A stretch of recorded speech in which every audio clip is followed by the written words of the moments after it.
Daniel Jones' era in New York is officially done. Over. Now the team turns to Tommy DeVito as its quarterback for the rest of the 2024 season. That is our top story. We've also got another quarterback change temporarily in the NFC West and the long-awaited debut of Jonathan Brooks. He's back. Plus all the injuries, trends, everything you need to know before setting your Week 12 lineups. It's bye-mageddon this week. 6 teams on a bye. Ton of fantasy assets on bye week this week. So we got to get ready for Week 12 together tonight on Breaking Fantasy Football.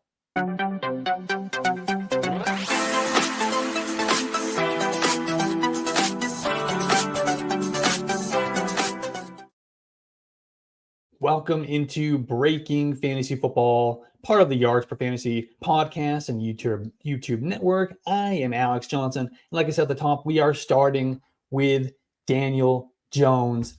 Done. Daniel Jones, beginning of the week, it was announced that he was going to be benched. That was the first wave, right? All right. Sound like, okay, we're going to get Drew Lock. Are we going to get Drew Lock? Daniel Jones is going to be the backup quarterback? Nope. Tommy DeVito was named the starting quarterback. So he went from QB3, flipped, jumped over Drew Lock, is the QB1. And it turns out not only was Daniel Jones not going to be the starter, not only was Daniel Jones not going to be the number 2 quarterback, not only was Daniel Jones not going to be the number 3 quarterback, he was going to be the number 4. He was just useless. They were done. Done. They had a $23 million injury guarantee on his contract that if he couldn't pass a physical in March of 2025, he was guaranteed $23 million. They could not risk rolling Daniel Jones out there at all. They knew he was done. They knew they were going to move on from him. So why risk that? Now, of course, the players in that locker room, they're pushing back. They're pushing back big time. And Jones himself was like, you know what? Fuck this. Fuck you. I'm out of here. He asked for his release on Friday. The team granted it. Now he's on waivers until Monday. He will clear waivers on Monday. No team is going to claim the Daniel Jones contract because if they claim him, they have to. They take on the contract, a terrible contract. Oh my God. That's a whole nother show. We could do a whole nother show on the Daniel Jones contract. My God. Brutal. Awful. And there's some other teams, I hate to tell you, there's some other teams that are probably going to go through something similar as the Giants are right now. Major regrets. Jacksonville, major regrets. So we'll see what happens with Daniel Jones. Is he going to land? Could he land in San Francisco? There's already rumors he could land in San Francisco. Could he land in Dallas? Who knows? I don't even know if he's going to play for another team in 2024. He might wait until 2025 to sign somewhere. I think he's going to look to try to see if he can latch on with somebody for the rest of the year, see what happens. But realistically, we might be looking at 2025 before we see Daniel Jones sign with another team. At that point, he's a reclamation project. He's a backup. He's going to be the next, Sam Darnold, trying to just, reinvent himself, rejuvenate his career, be a backup for a year or two and see if he can, at some point, find his way back to the top of a depth chart at some point. I don't think that's ever going to happen, but we'll see. At least he's rich. He made some money. Good for him. Good for Daniel Jones. Good for him. Now, our next top story, Brock Purdy. What is going on with Brock Purdy? So Brock Purdy missed all week of practice with a right shoulder injury. He had an MRI on the shoulder on Monday. The MRI actually, according to the team, showed nothing of concern. There was no concerns coming from the MRI. He just needed a little bit of rest, so some shoulder soreness. Nothing structural, no concerns in the MRI. Then he sat out Wednesday practice, got that rest day. He came out on Thursday, attempted to throw, and the shoulder just wasn't feeling right. The shoulder just wasn't feeling right. You know, the trainers came over, they started massaging his shoulder, tried to throw some more. It just wasn't working. This wasn't working. And he took his helmet off. He walked into the locker room. That was done. And then he didn't practice at all on Friday. And then it was announced that Brock Purdy was going to be out for week 12. And that means Brandon Allen will start for the 49ers against the Packers in week 12. And Josh Dobbs is going to be the QB2. We can get into that. I mean, Brandon Allen, Josh Dobbs, we've seen Josh Dobbs pretty functional at times last year with both the Cardinals and the Vikings. He proved he can at least be competent, be a competent quarterback out there. He's got that dual threat ability. He can run. That might have been the guy I went with. He's been around for a long time, from team to team to team to team. He's got some experience, and he's shown that he can get the job done. Not always. He's a disaster at times as well, but we saw at times that he can spark a team. He can spark an offense. He can run an offense. He can win games. He can do it. Brandon Allen, on the other hand, I don't know if we've ever seen that. I can't recall ever seeing Brandon Allen play well. I just can't. Maybe it's happened. Remind me in the chat if it's ever happened. Give me an example of a time where Brandon Allen, I know he's bounced around from team to team to team. He played with the Panthers, he played with the Bills, he played with the Bengals, a number of teams. Broncos, I believe. Now, Brandon Allen has started 9 games in his career. The last one came back in 2021, so it's been 3 years since Brandon Allen has started a game. This could be his last shot. Now, what is the impact on that offense? We got to pull down everybody. Everybody's coming down the rankings. Christian McCaffrey's coming down the rankings. George Kittle's coming down the rankings. Juwan Jennings, who's been really hot lately. The role has been fire. Wide receiver 1, Juwan Jennings. He's got to come down the rankings. Deebo Samuel has to come way down the rankings. I don't know. Is Brandon Allen going to come in and pepper one guy?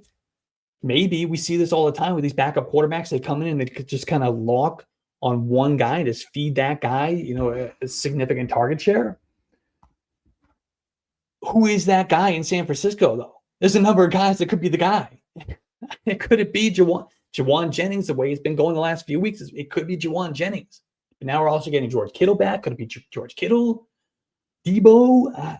I can't imagine it's Deebo. Deebo's not a real wide receiver. He doesn't run big boy wide receiver routes. I don't think it's going to be Deebo. I think Deebo might be the most hurt by this. I don't know.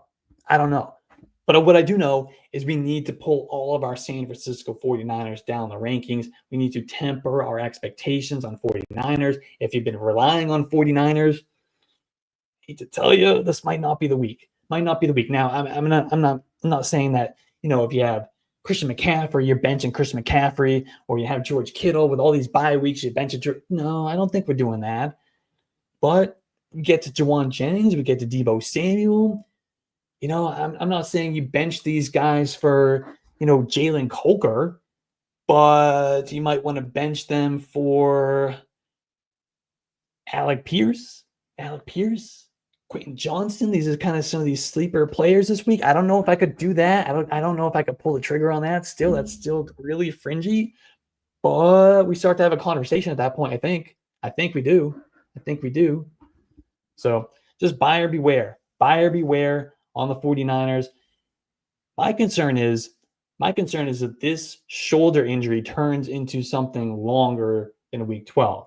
It bleeds into week 13. It bleeds into week 14. Maybe, who knows?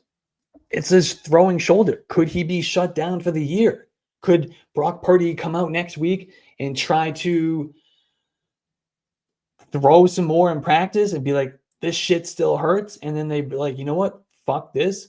This is our franchise quarterback. This is his throwing shoulder. Our season is kind of starting to go down the tubes. If they lose to the Packers this week, they got another couple other tough games coming up over the next several weeks.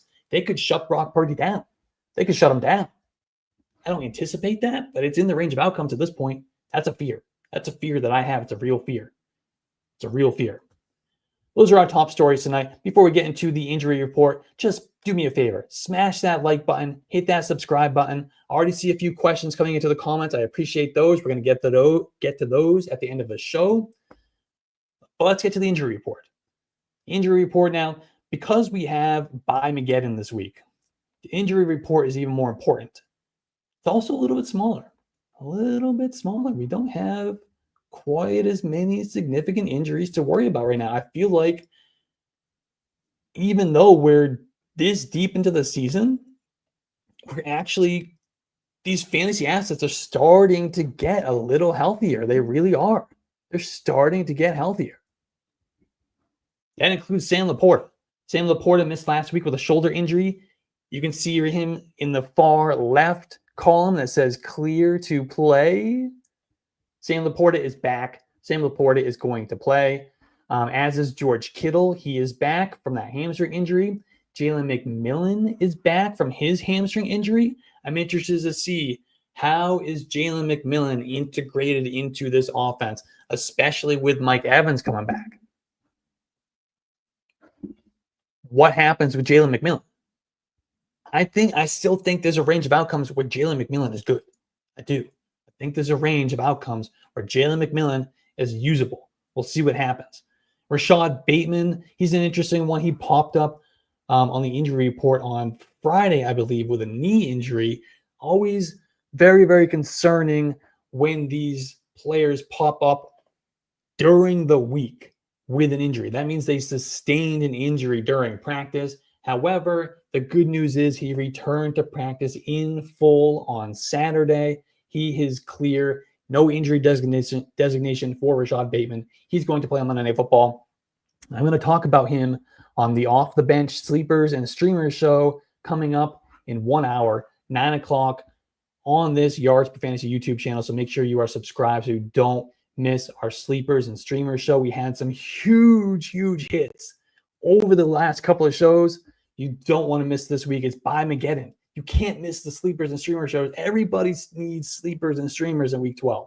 It's Mageddon. We got to get through it. Now, expected to play this week, Justice Hill.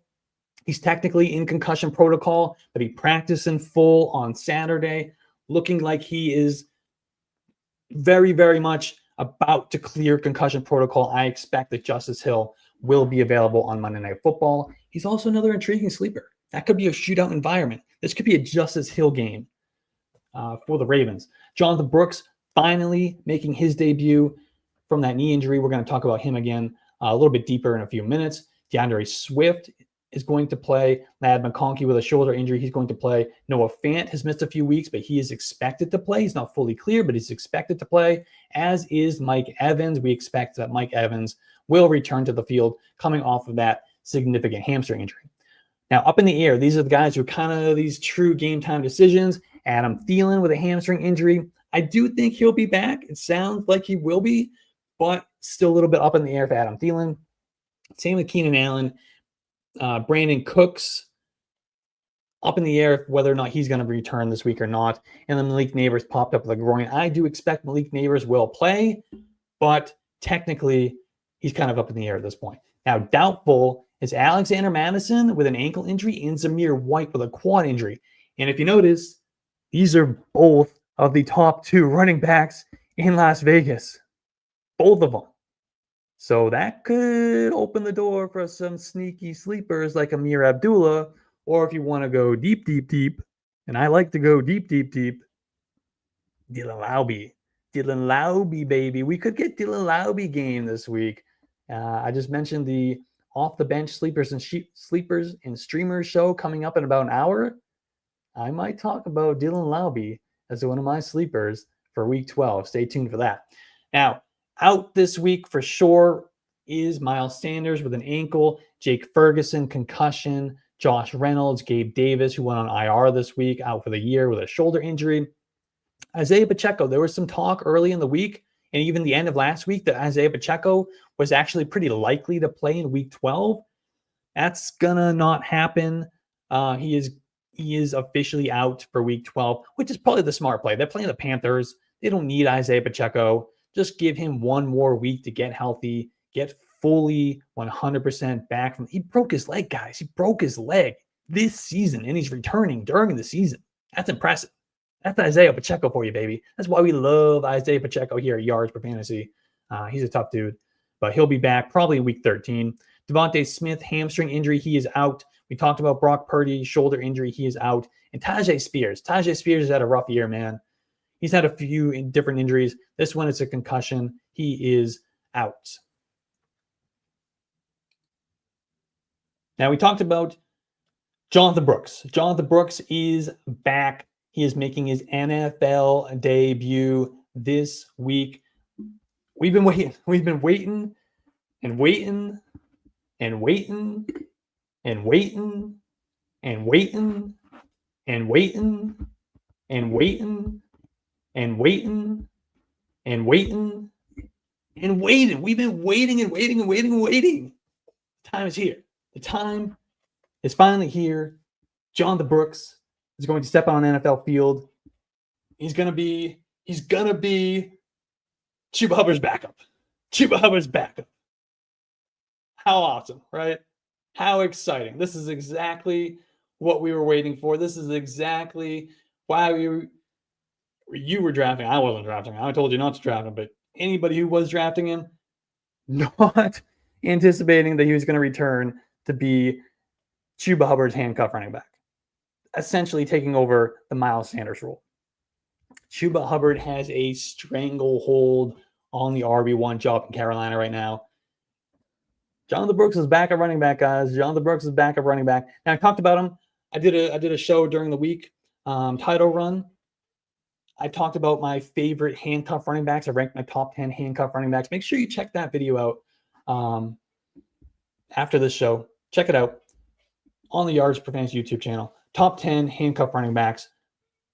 Jonathan Brooks, at this point, he's a handcuff running back. Now, I ranked him as a top 10. He's a must stash. You got to stash him. He's going to be a bow cop if anything happens to Chuba Hubbard.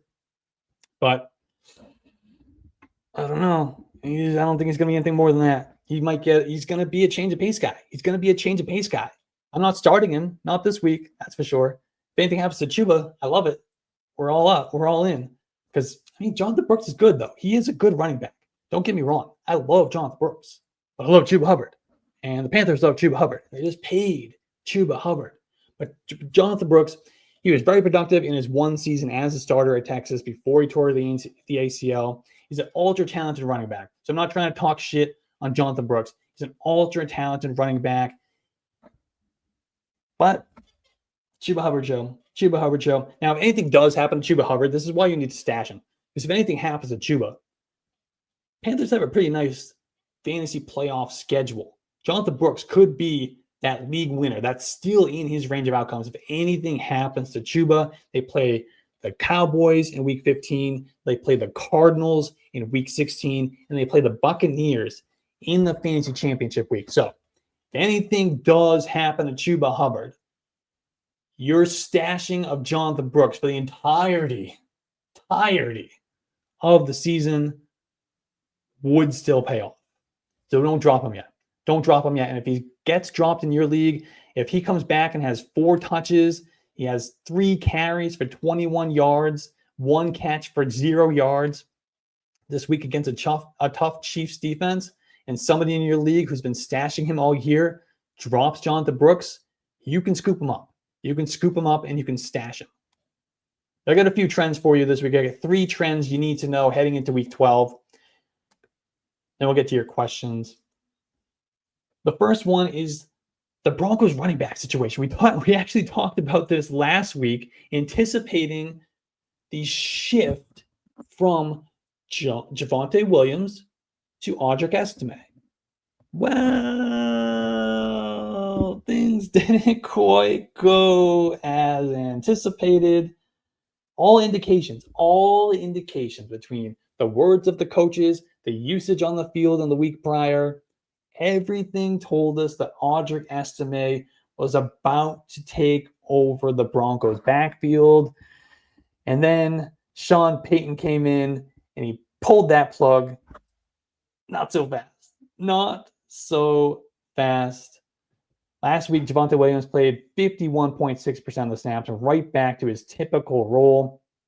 Audric Estime was pulled all the way back to 22.6%, which is pretty much exactly half of what he played the week prior. And Jaleel McLaughlin still doing Jaleel McLaughlin things, playing about 15% of the snaps.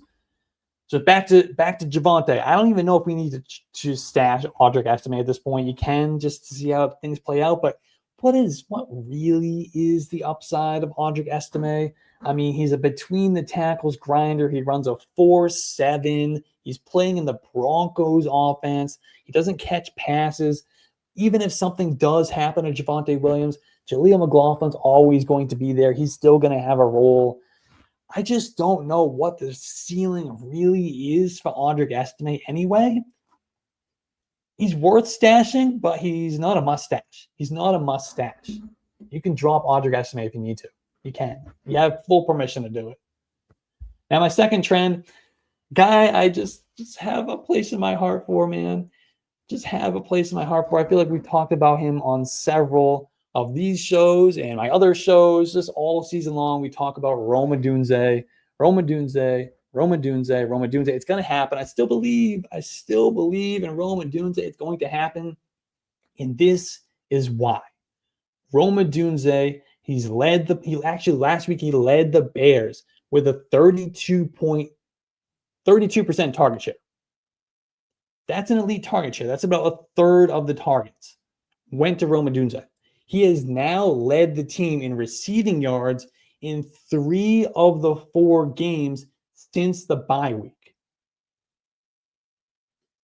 We talk about that rookie bump. The rookie bump is happening. The post-bye rookie bump is happening for Rome Odunze. Not quite to the dramatic effect that we were anticipating and hoping yet. I still think there's a chance. Remember a few years ago with Amon-Ra St. Brown. Remember the amazing run that he went on the last 6 weeks or so of the season. When I close my eyes and I think about Rome Odunze, that's what I'm picturing. I'm picturing 2021 Amon-Ra St. Brown, and I just see Rome Odunze just running down the field,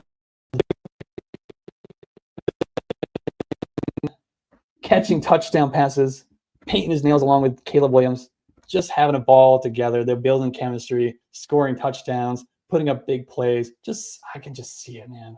I can just see it. It's gonna happen. It's still gonna happen.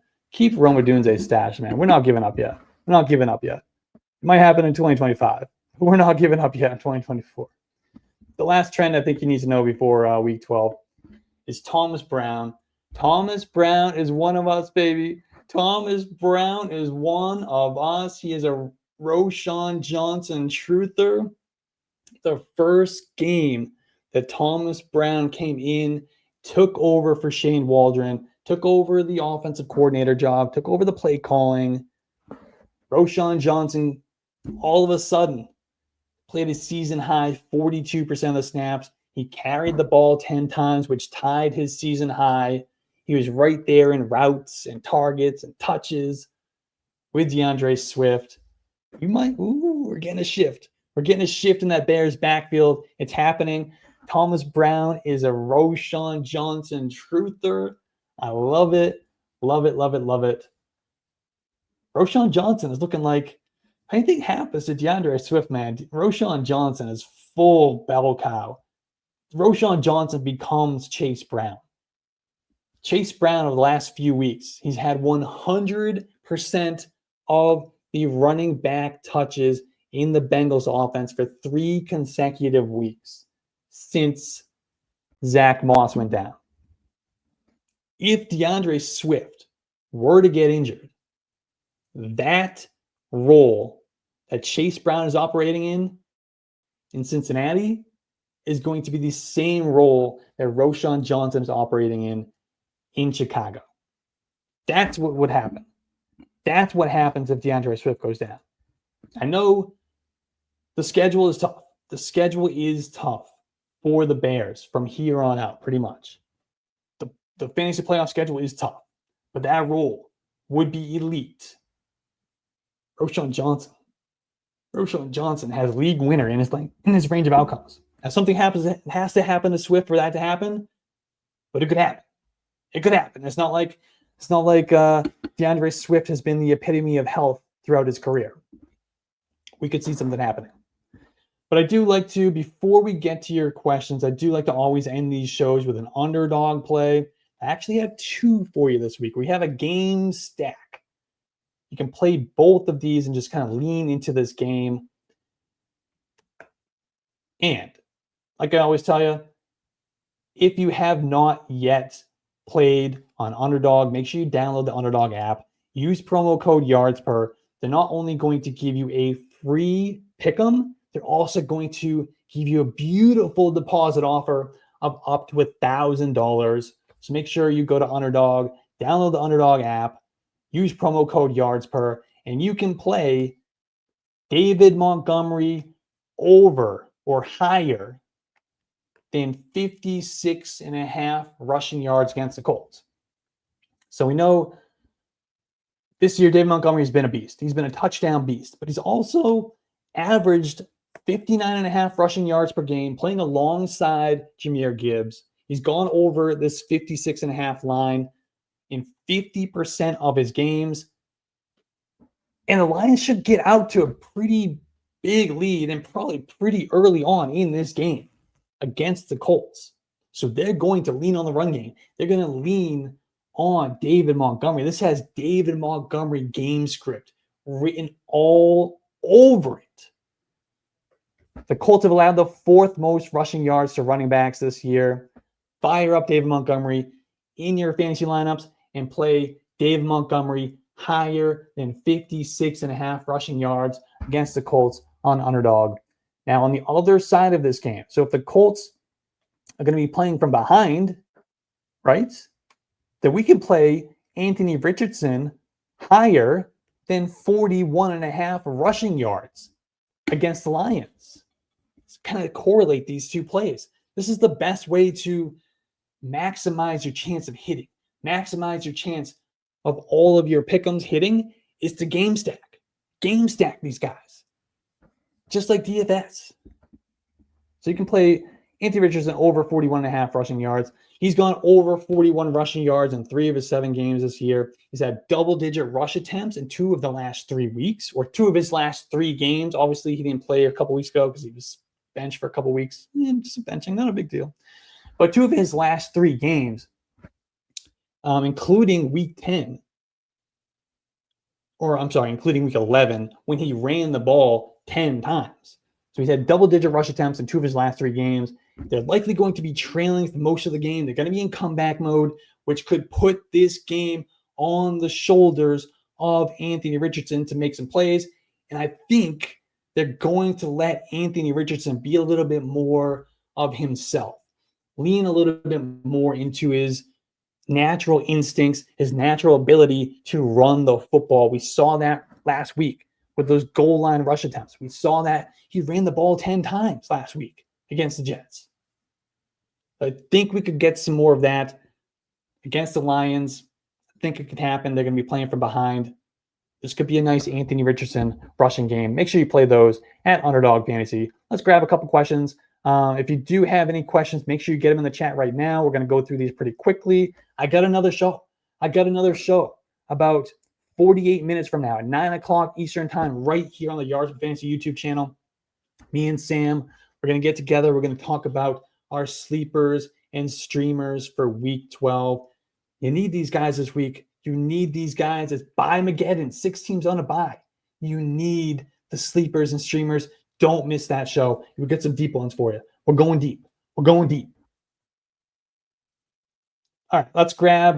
Kyle is asking, pick one. Tua Tagovailoa or Jordan Love? Tua Tagovailoa or Jordan Love? So Jordan Love, I would have liked Jordan Love a little bit more a couple of days ago. I would have. Going against the 49ers, who haven't been like this, suffocating defense that they've been in the past, right? But with Brandon Allen on the other side, Brandon Allen on the other side, what incentive are the Packers really going to have to drop Jordan Love back 30, 40, 50 times in this game? Not much. They're probably going to run away with this game. It's going to be a pretty easy win, I think, unfortunately. And I think that means we got to play Tua Tagovailoa. Now, when I initially made my rankings, I had Jordan Love well inside my top 10. I think Tua gives you more upside. I know it's a division game. I know the Patriots, at times have played decent defense, but at times they've also been Swiss cheese. I don't know what's going to happen, but I think Drake May gives this game a lot better of a chance to turn into a little bit of a shootout than Brandon Allen does in the 49ers-Packers game. And we saw, I don't know the exact number, but Jordan Love did not attempt many passes last week at all against the Bears. This could be really similar. This could be really, really, really similar. I think we got to go with Tua. I really do. I think we got to go with Tua. The ceiling is really not there for Jordan Love in a game against Brandon Allen. If it was Brock Purdy on the other side, I'd say fire up Jordan Love with confidence, but I appreciate Kyle. Kyle is dropping likes on the show. You better be dropping likes too. Drop them. Drop them like the hot, baby. How about Chucks?